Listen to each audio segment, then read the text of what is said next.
baltais marškiniais su praslegta viršutinė saga, pakėlė virtuvėje padėklą su paruoštais pusryčiais. Prezidentė retai mėgavosi įvairiausiams šildų baldų įmantrybėmis, kaip jis sakydavo, tad šį kartą tai buvo nedidelis indelis grybų košės, minkštai virtas kiaušinis, šviežia bandelė, gabalėlis sviesto ir gervuogių džinas. Užsigerimui buvo paruoštos šviežiai spaustos apelsinų sultis ir didelis puodelis cikorijų kavos, sumaišytos su šiltomis pieno putomis bei pagardintos šaukšteliu liepžiedžių medaus. Laikydama padėklą ant vienos rankos, mergina grakščiai mestelėjo už ausies atlaisvinusią šieno spalvos sruogą, stabtelėjo prie svetainės durų. Angelina priglaudė prie jo ausį, bandydama išgirsti, ar Jos Ekscelencija jau baigė kasetinius mankštos bei 15 minučių meditacijos užsiėmimus.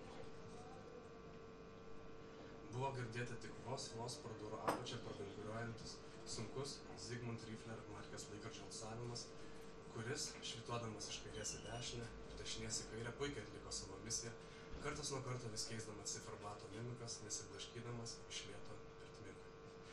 3 poros lengvų tap, kitos durus. Glust nieko. Tai buvo nelik ženklas, jog prezidentė meditavo. Įprastai meditacija pasibaigdavo 3 ilgais, pratisais bzzz garsais, girdimais net virtuvėje. Imituodami bites, šiuos dūzgimus patyrę meditacijos meistrai išgaudavo gomurį, prieš tai pirštais uždengė akis, ausies bei nosies ertmes, o pilvo apačios raumenis suėmė valios pastangomis.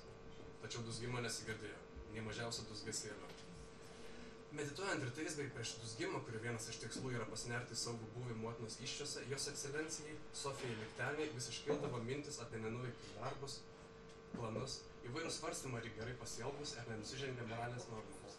Jei kad ir kaip koncentruodavosi savo kvėpavimą, spalvas, bandydavo vizualizuoti save lyg vandenyną, Sofija Lichteniai mintise akimirkoms išnirdavo vieno ar kito gaižaus politiko fizionomijos, sukuriavo jų nepasverti veiksmai, kiaurai permatomos intencijos prisigrūsti pilnus kaštus iš valstybės biudžeto. Tiesą pasakiusi nervindavo trumparegiškos politikų kalbos, o kurios net keldavo norą permesti jos ant kilimėlio arba trenkti delno briauną jiems per kaklus, tariant, ar baigsite jau savo nesąmonės, vaikėzai? Ką jau kalbėti apie žurnalistus, kurie štraukdami jos žodžius iš konteksto, retkarčiais lygindavo prezidentę su Fidelija Košulenko, kita garsia kaiminė šalies politika. Tokiais momentais prezidentai ženkliai pakildavo pulsas, o trumpai kirpti plaukai pasišiauždavo lyg pumos prieš puolant nerangius, oportunizmu okorumpuotus politikos buivolus. Kad mintis neverstų kūną, Jos Ekscelencija Sofija Lichteniai jau 3 metus rytais praktikavo meditaciją. Ir tai veikia. Tačiau Angelina žinojo, kad sutrumpinusi kasrytinį 15 minučių meditacijos ritualą prezidentė būdavo irzli. Bet kad Jos Ekscelencija praleistų rytinę minčių valdymo treniruotę, to nėra buvę. Įprastai meditacija baigdavosi 6 val. 40 minučių, tačiau jau buvo praėjusios 5 minutės viršaus, tad mergina pradėjo nervintis. Ne dėl to, kad atšals grikiai, bandelė, išsigvėps gervuogių džemas, dauž kava, nusistovės apelsinų sultys. Ji nerimavo dėl laiko ir net pradėjo nevalingai tirtėti.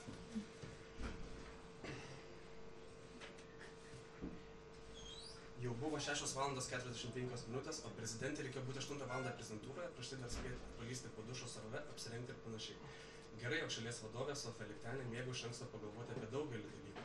Bet ir aprangą rytojaus dienai apspręsdavo iš anksto, taip sutaupydama laiko jos pasirinkimų. Iš vakaro ji buvo pasiruošusi indigo mėlynumo kostiumėlį, ant naktinio stalo palikus neišsišokantį laumžirgio formos aksesuarą.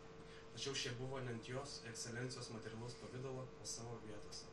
Angelinai, atsargiai pravėrus svetainės duris, prezidentas nebuvo matyti. Nei prie rašomo stalo, nei vonios kambaryje, nei po lova, kur mergina, akimirkas pasvaršiusi bei palikusi pusryčių padėklą, nedrąsiai žvilgtelėjo, prieš tai spėjančiai, kaip įrodėsi, krenkšterdama. Jos Ekscelencijos po lova nebuvo. Sofija Lichteniai buvo išėjusi šalimai žaliuojantį sodą ir mėgavosi kylančią sostinės saulę, kuri apšvietė bažnyčių baroką, klasicizmą, manierizmą. Ji mėgavosi saulę, nuspindinančias cerkvių svogūnus, kitus nuščiustytus ar nutriušusius namus, gatves. Jis stebėjo bundančius paukščius ir, supuodamasi patogioje gėdėje, mėgavosi nežinia iš kur jos rankose atsiradusiais šokoladiniais ledais su karštomis vyšniomis.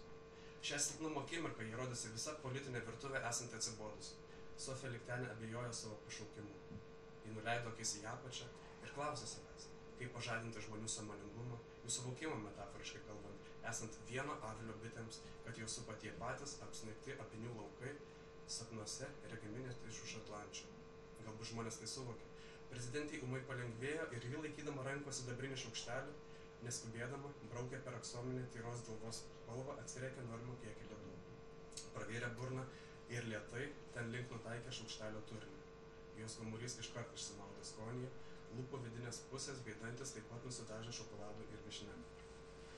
Ji jautė, kaip gomurys, lyg įkaitusi krosnis, sulydo šaltą šokoladą ir karštas vyšnes. Bandė tai daryti išsižiojusi, tuomet susičiaupus, lyg laimėdama svaiginančią paslaptį. Tokioje padėtyje ir pamatė Angeliną ir pati nejučiom truputėlį išsižiojo. Mergina prisiminė, jog šiandien yra kovo 11 diena. Jergutėliau, kaip aš galėjau pamiršti, pamanė, jį paleisdama pusryčių padėklą iš rankų. Jos ekscelencija Sofija Liktenė negirdėjo krentančio padėklo. Ji nematė, kaip prezidentiški pusryčiai ant besikalančios žolės lopinėlio pavirto lyg į aliejinų dažų molbertą, kurio viduryje gervuogių džemas išsiskleidė į gervių pulkelį, liejančiame grikiais peizažą. Prezidentė gi mėgavosi ledais, 11 gardžių kąsnelių. Suspaudus lūpas jie atrodė, jog veltui neparnykšta anei lašelis ją džiuginančio aromato.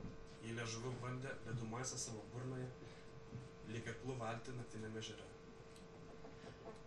Jos ekscelencija Sofija Liktenė pasuko galvą į šoną ir pamatė susigūžusią lyg žirklis Angeliną. Prezidentė tarstelėjo. Jergutėliai, jau turbūt 7 valandos. Ji išpūtė orą. Jau laikas ruoštis. Angelina, būk gerutė, paskambink premjerui ir pasakyk, kad priešpiečius perkelsime pusvalandžiu vėliau. Ir supakok sardinių dėžutę ant dovanų.